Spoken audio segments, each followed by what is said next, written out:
O nosso mundo é dividido por 5 linhas imaginárias, que definem zonas climáticas. Essa linha do meio é chamada de linha do Equador. Ao norte dela tem o Trópico de Câncer e o Círculo Polar Ártico. Ao sul da linha do Equador tem o Trópico de Capricórnio e o Círculo Polar Antártico. O que está entre o Trópico de Câncer e o Trópico de Capricórnio é chamado de zona tropical. E uma curiosidade é que nesta zona, a maioria dos países são mais pobres que os países que estão ao norte ou ao sul dos trópicos. E isso é um fato. Para verificar, é só compararmos então. Por exemplo, apenas 3 países não têm a maior parte do seu território em zonas tropicais na América do Sul, sendo a Argentina, o Chile e o Uruguai. E esses são os países mais ricos do continente em PIB per capita. O Uruguai é o mais rico, com mais de 17 mil dólares. Depois o Chile, com mais de 16 mil, e a Argentina, com 10.600. Enquanto, do outro lado, vem a Guiana Francesa, Brasil, Peru, Colômbia, Equador, Paraguai, Suriname e a Bolívia. Os índices de desenvolvimento humano da América do Sul são esses que aparecem na tela. Os países fora dos trópicos também têm melhor qualidade de vida. E isso não acontece apenas na América do Sul. Já se formos para a África, as coisas já não são tão homogêneas assim, porque Seychelles, Ilhas Maurício, Gabão e Guiné Equatorial são os mais ricos do continente e estão justamente nos trópicos. Mas se olharmos as nações como um todo, estipulando um PIB per capita de 2 mil dólares como sendo países na extrema pobreza, a imensa maioria destes está na área tropical. E alguns outros países mais ricos do continente também aparecem em áreas fora das zonas tropicais, como a África do Sul, Líbia, Namíbia, Eswatini, Tunísia, Marrocos, Egito e Argélia. Já na Ásia, também comprova-se isso. O norte da Índia é mais rico que o sul, que está em uma zona tropical. Os países que estão fora das zonas tropicais também são mais ricos, e o norte da Austrália, que é uma zona tropical, também é mais pobre que o sul, que está fora das zonas tropicais. Tudo isso que eu disse tende a nos levar a pensarmos que é um problema geográfico intrínseco aos países tropicais. Mas será que isso é verdade? O que de fato acontece nos países tropicais?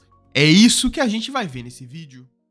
Se você não sabe, o capital financeiro é uma empresa, assim como as milhões que existem no Brasil. Mas para que minha empresa e marca fique protegida e ninguém consiga roubá-la, ela precisa estar registrada no INPE, que é o órgão que regula as marcas no Brasil. E a Tiger ajuda a registrar a sua marca. Com eles é rápido e fácil, você só precisará conversar pelo WhatsApp e farão toda a parte burocrática, na qual você não precisará se preocupar. Então, se quiser ter a propriedade da sua marca garantida, chame eles pelo primeiro link na descrição e seja finalmente o real dono da sua marca. Para começarmos, vamos entender a expansão humana pelo mundo primeiro.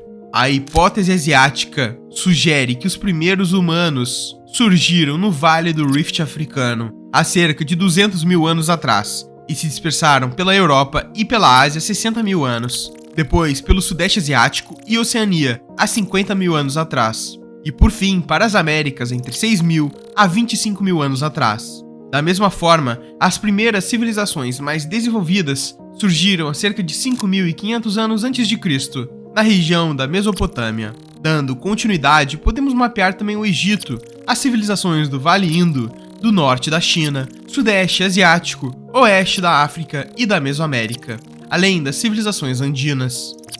E se olharmos bem, parte dessas civilizações antigas estão em regiões tropicais, e a maioria em regiões muito quentes.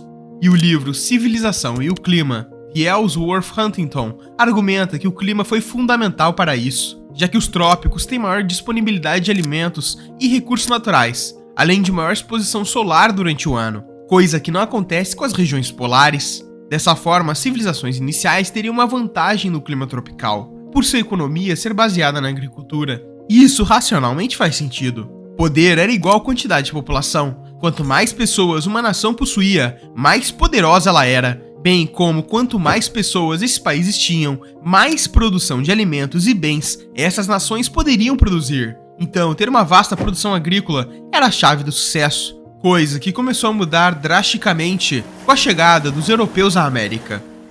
Por volta de 1492, eles viam as Américas como uma enorme área selvagem, com grande potencial econômico. Os primeiros países europeus que começaram a colonizar as Américas foram a Espanha e Portugal, bem como outras nações europeias vieram logo em sequência. Durante esse período, as Américas foram um centro de exploração e assentamentos para países europeus. O continente em geral só ficou independente a partir do final do século XVIII e XIX. E foi nessa mesma época que o que de fato deixaram os países atualmente ricos começou a acontecer: a Revolução Industrial, que começou na Europa e depois na América do Norte.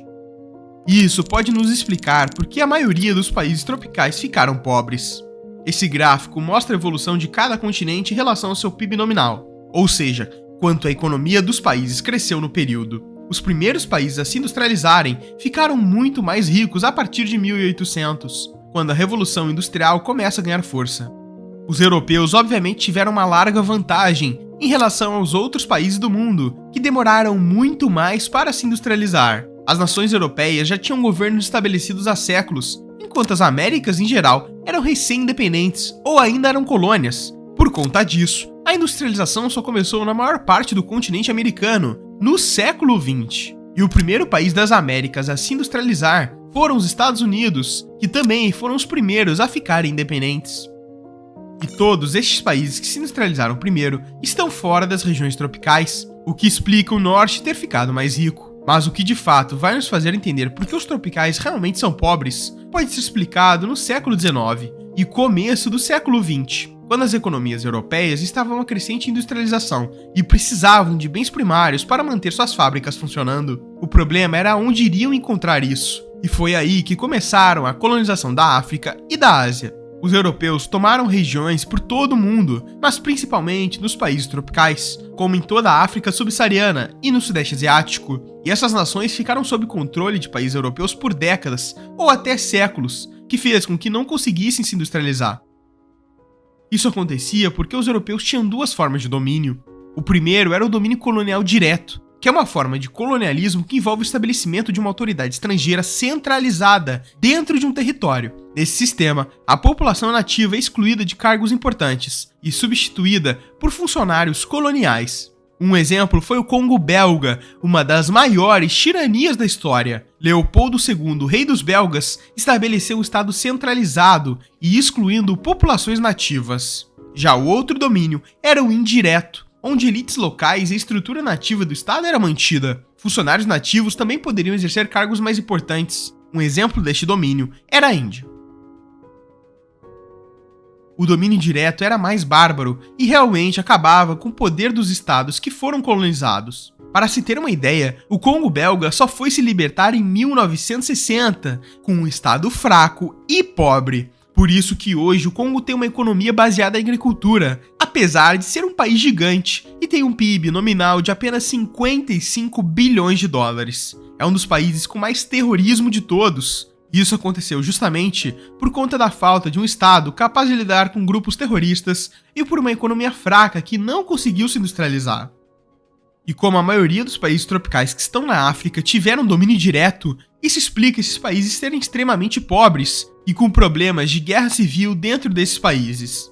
Na verdade, são os países mais pobres do mundo. O Sudeste Asiático, que também é tropical, também era muito pobre, mais pobre até que muitos países africanos. A Indonésia, por exemplo, era miserável e teve sua independência apenas em 1949, e até essa época não tinha quase indústrias. Algo que naquela época, para os tempos de hoje, mudou completamente, já que com a vinda de fábricas europeias para a Ásia e Sudeste Asiático, o país conseguiu se industrializar rapidamente, e hoje já conta com um PIB nominal maior que o seu antigo colonizador, os Países Baixos. Em resumo, podemos dizer que a industrialização de uma nação é a peça-chave para a riqueza atualmente. E como os países fora das zonas tropicais se industrializaram primeiro e colonizaram os países ao sul, em maioria tropicais, isso pode explicar por que países tropicais são pobres. É claro que podem existir milhares de fatores que influenciaram a riqueza e pobreza de cada nação, mas não podemos ignorar a discrepância que há um estado formado há 800 anos atrás e um estado formado há 70 anos atrás.